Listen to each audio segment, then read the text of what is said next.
my name's Helen. I'm your run-of-the-mill, 30-year-old economist, living a life as ordinary as the next person. You wouldn't pick me out of a crowd. Average height, average weight, brown hair, brown eyes, I'm as regular as they come. I've always been a wallflower in the world of romance, never quite stepping into the spotlight. Men never seemed to find me particularly captivating, and to be honest, I didn't mind. I had my job at a big company, my ever-growing collection of books, and my small but tight-knit group of friends to keep me company. One day, my friends, who were more outgoing than I could ever hope to be, decided that I needed to get out more. "Helen, you gotta get out of that shell of yours," they'd said, and despite my protests, I found myself agreeing. So, I went, fully expecting to spend the evening tucked away in a corner with a glass of wine for company. At the party, amidst the cacophony of loud music and louder conversations, I noticed a tall figure weaving his way through the crowd towards me. It was a man, and not just any man. This guy was the kind of handsome that made you do a double take. His name was Ryan, and he had a certain charisma about him that was hard to ignore. I was surprised when he approached me. Men like him didn't usually notice women like me.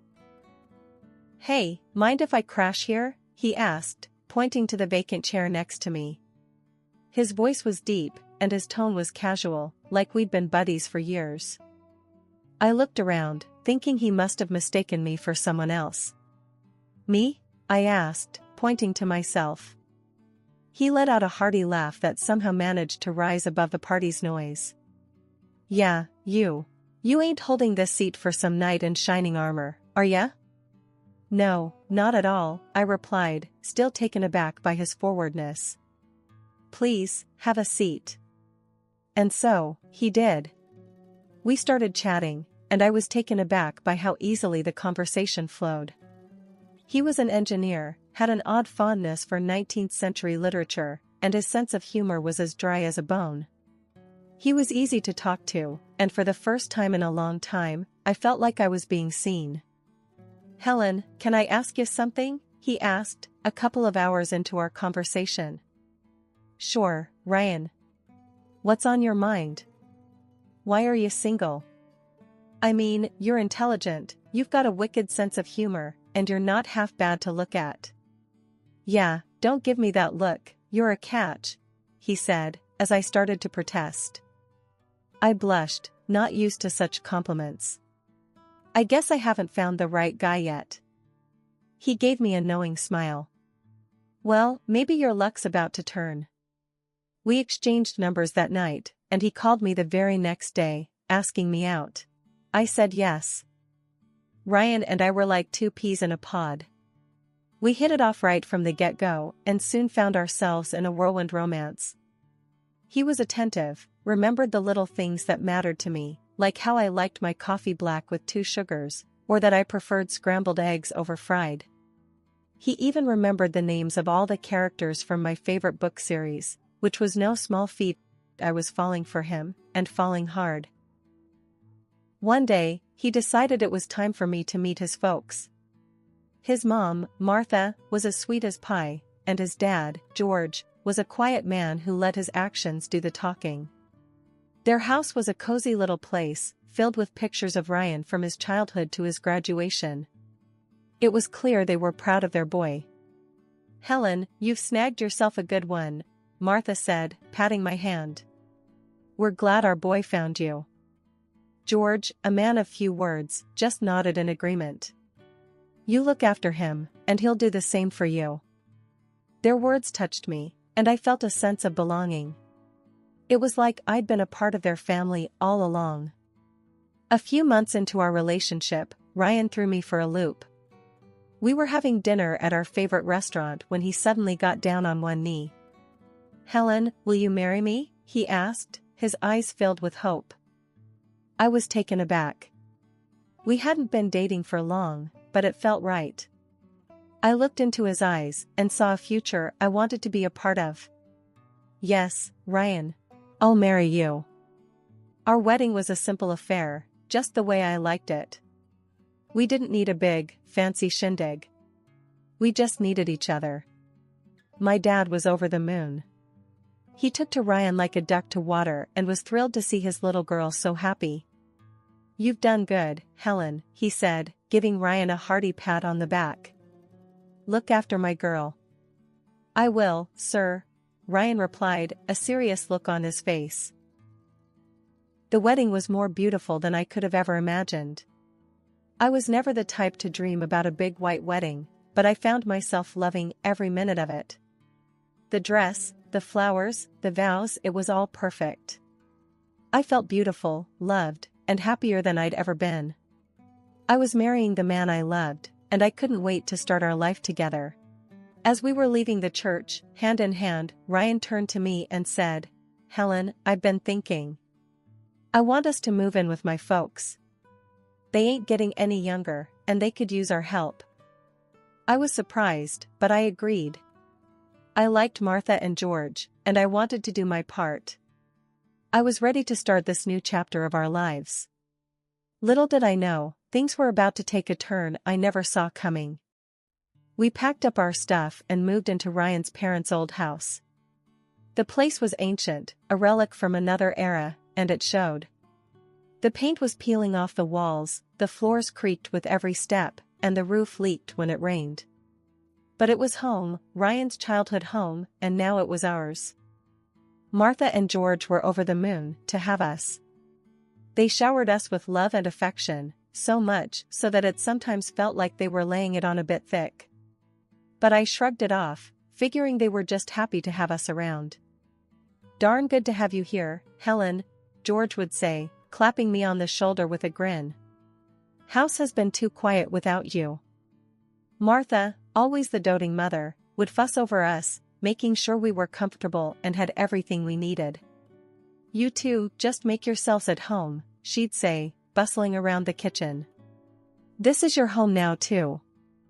I was touched by their warmth and generosity, even if it did feel a bit over the top at times.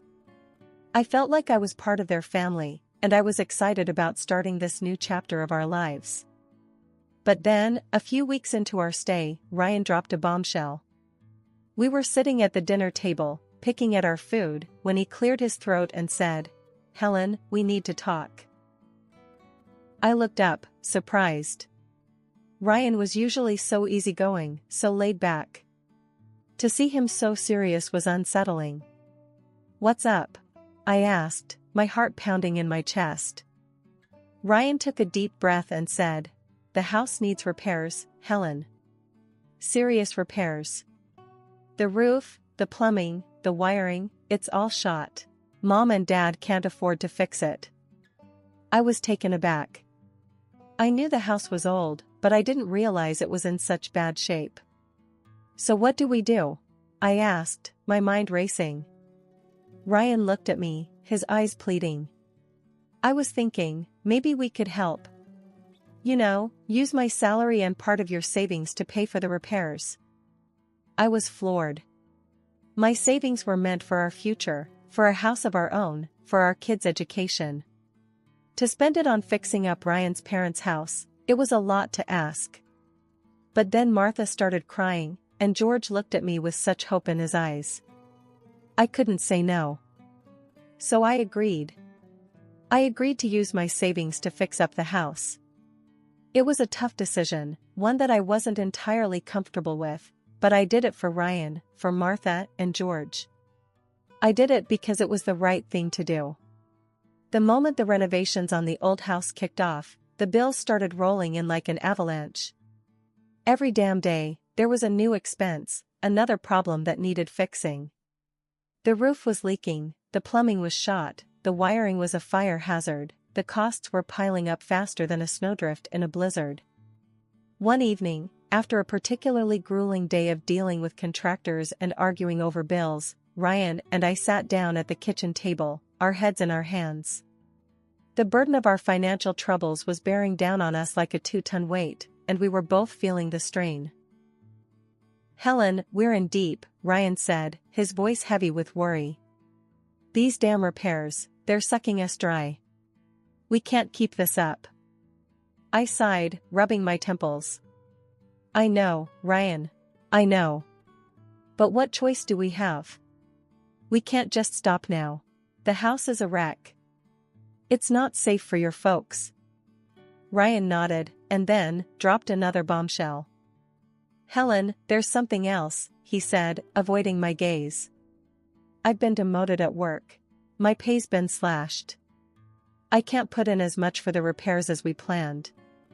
I was floored. What?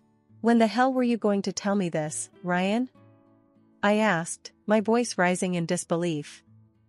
I didn't want to stress you out more, he said, finally meeting my gaze. I thought I could handle it.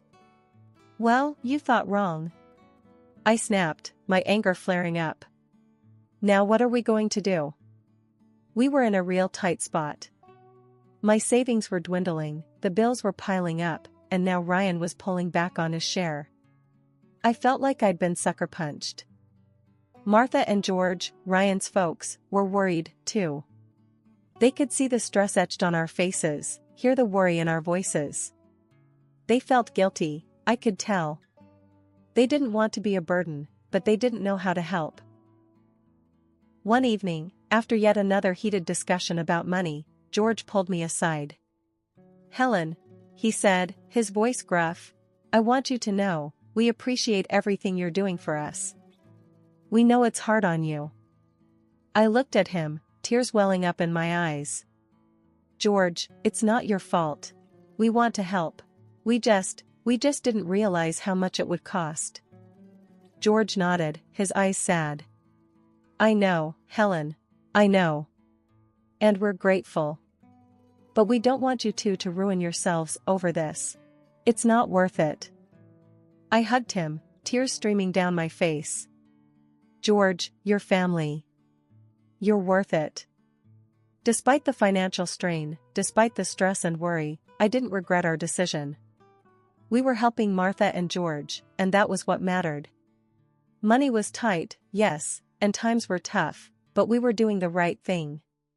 We were taking care of family, and that was priceless. In the end, we managed to scrape by. We tightened our belts, cut back on our expenses, and did everything we could to save money. It was hard, but we made it work. We finished the repairs, and the house was safe and comfortable once more. The house was finally repaired, and to celebrate, my in-laws, Martha and George, threw a fancy dinner. The food was great, the wine was flowing, and everyone was in high spirits. But then, out of nowhere, Martha started sobbing, her tears falling onto the white linen tablecloth. We've done something terrible, she sobbed, her voice choked with emotion. We mortgaged the house. 200 grand. We have 2 months to pay it back or we lose everything. The room plunged into a stunned silence. The words hung in the air like a thick fog, obscuring the joy and merriment that had filled the room just moments ago. I could feel my heart pounding in my chest, the magnitude of the situation sinking in. 200 grand? The number seemed astronomical, a figure so large it was hard to comprehend. Why would you do something like that? I managed to ask, my voice barely audible over the deafening silence. The question hung in the air, unanswered, as Martha continued to sob inconsolably. George finally spoke. We didn't have a choice, dear, he said, his voice somber. Some years ago, I got into a difficult situation, it was a matter of life or death. We thought we could handle it, but we were wrong. As the reality of the situation began to sink in, I turned to my husband, Ryan, seeking some form of reassurance. But he just sat there, his face as white as the pristine tablecloth, his eyes wide with shock. We're screwed, he finally muttered, his voice barely a whisper. We can't pay that back. Not in 2 months. Then, as if a switch had been flipped, Ryan's demeanor changed. His shock gave way to a cunning glint in his eyes. Your dad could help us out, right, Helen? He's got money. I felt a wave of disbelief wash over me. You want me to ask my dad for money? I asked incredulously. That's your solution? Ryan's face hardened, his eyes cold and calculating. Why not? He's got more than enough. He wouldn't even miss it. I can't believe you're suggesting this, I retorted, my temper flaring. My dad worked hard for his money. It's not our place to ask him for help. Suddenly, Martha and George were on Ryan's side, their faces morphing from loving parents into stern accusers. Don't you care about us, Helen? Martha asked, her voice filled with disappointment. Don't you want to help us? The pressure was immense. I felt cornered, trapped. Of course I care, but nothing, Ryan interrupted, his voice devoid of any warmth. You either help us, or you don't. It's as simple as that. Tears welled up in my eyes, blurring my vision. I was being manipulated, coerced into making a decision I didn't want to. But in the face of their relentless pressure, I saw no other choice. Fine, I conceded, my voice barely a whisper. I'll ask my dad. A wave of relief washed over Ryan's face. Thank you, Helen. You're saving us. But I didn't feel like a savior. I felt like a pawn in a cruel game of chess, maneuvered and manipulated at will. As I looked around the room, at the faces of my new family, a pang of regret pierced my heart. What had I gotten myself into? The night that was supposed to be a celebration had turned into a nightmare, and I couldn't help but wonder what the future held for us. I remember the day as if it was yesterday. I was sitting across from my father, asking for a favor. I needed to borrow money to pay off my in-laws' debt. His eyes, usually full of warmth, were serious as he listened to my plea. I'll lend them the money, Helen, he said after a long silence, but only if Ryan signs a receipt. I was taken aback. A receipt? It seemed so formal, so cold. But I understood his reasoning. He was a businessman, after all.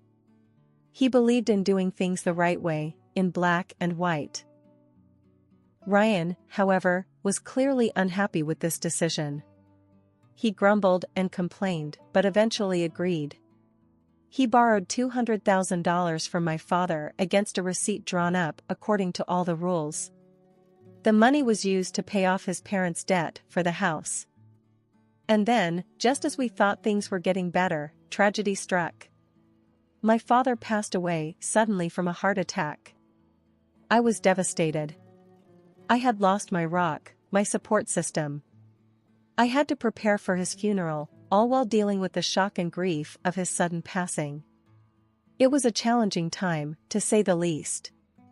One day, I returned home earlier than usual. I needed a break from the funeral preparations, from the condolences, from the sea of sorrowful faces. As I walked in, I heard voices coming from the living room. It was Ryan, Martha, and George. They were talking, their voices low and hushed.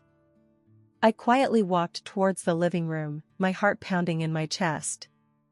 I stood behind the door, listening to their conversation. They were talking about me, about the money, about the receipt. We've done it, Ryan, I heard George say, his voice filled with glee. We've fooled her. We've gotten the money to repair the house and pay off the debts. But I'm tired, Dad, Ryan replied, his voice full of disgust. I'm tired of pretending. I'm tired of living with her. I want a divorce. But what about the receipt, Ryan? Martha asked, her voice stern and commanding. We need to get rid of it first. Only then can you divorce her. Don't worry, Mom, Ryan said confidently. I'll take care of it. I'll steal the receipt and destroy it. I felt like I'd been punched in the gut. I couldn't believe what I was hearing. They had planned this all along. They had used me, betrayed me. And now, they were planning to get rid of me. I slammed the front door, pretending I had just arrived.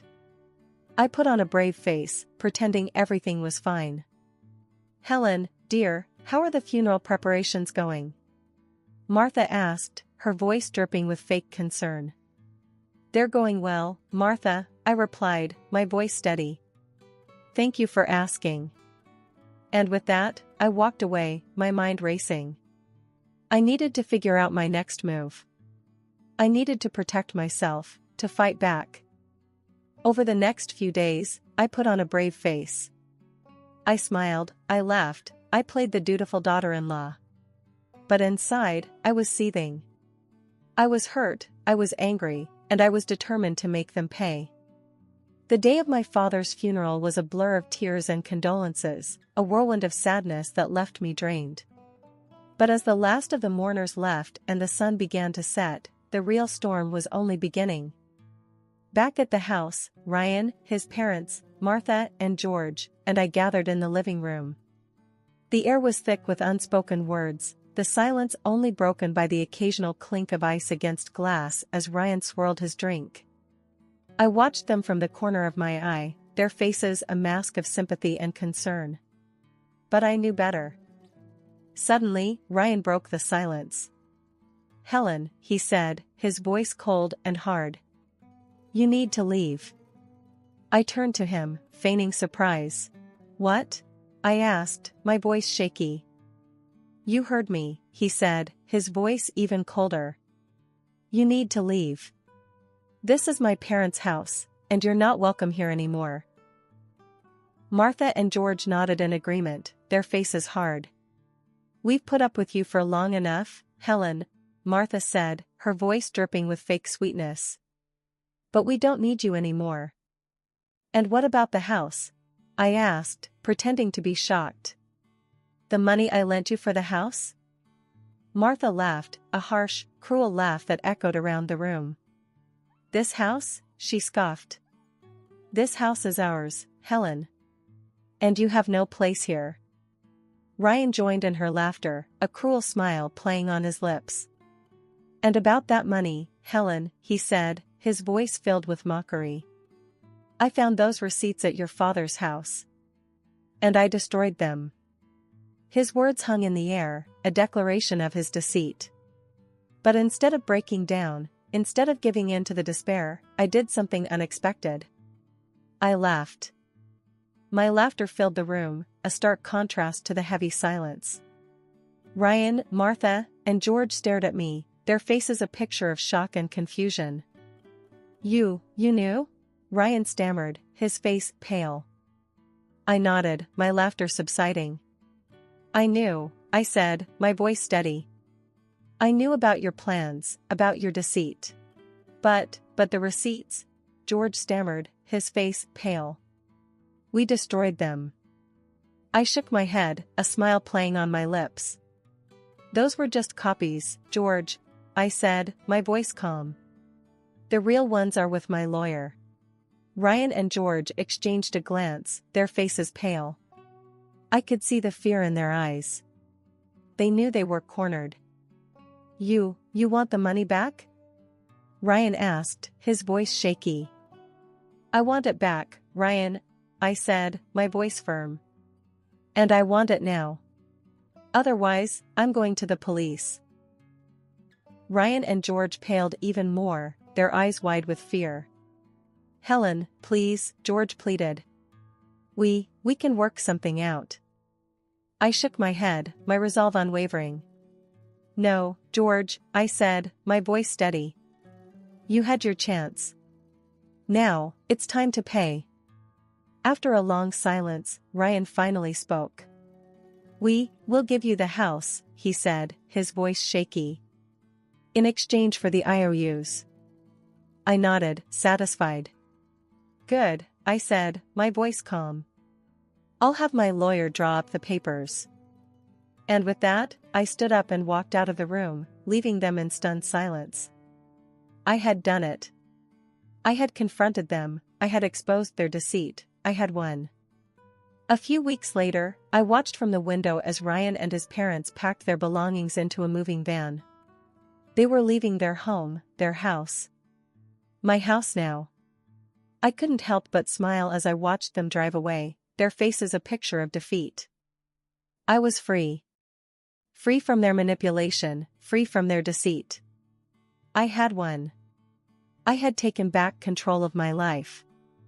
And as I closed the door to my new house, I knew that I was finally ready to move on, to start a new chapter in my life. And so, as the sun set and the stars began to twinkle in the sky, I sat down in my new living room, a sense of peace washing over me. I had faced my fears, I had stood up for myself, I had won. And as I looked around my new home, I knew that I was stronger than I had ever been. I was a survivor, a fighter. And I was ready for whatever came next.